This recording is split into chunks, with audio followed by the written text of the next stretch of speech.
First on Fox, an apparent dog fighting operation broken up in South Bexar County. More than 20 pit bulls were seized from a rural property off Highway 16 near the Medina River late this afternoon. Investigators say it's not the first time that they've removed dogs from this land. Robert Price explains what all they found this time.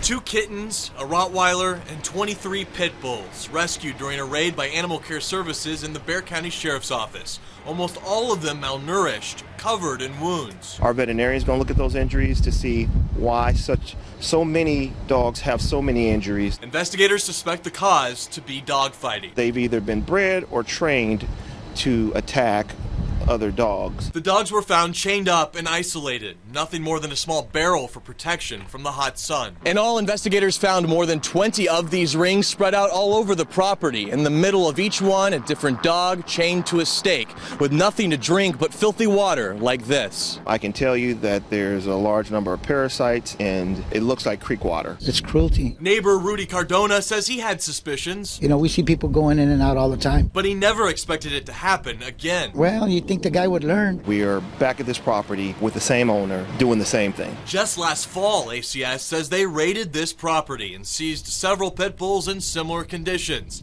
The case against the owner, 40-year-old Terrence Mouton, is still pending, but records show Mouton already has an animal cruelty conviction, sentenced to a year in jail for abusing pit bulls back in 2007. With all the intervention of police and stuff, I would have thought that the guy would have, stopped, but apparently he hasn't. Neighbors just hope after this latest raid that finally changes. It's not like we see actual people fighting the dogs back there, but it's just the fact that they are back there. So I'm glad that they took care of it. Robert Price, Fox News at 9.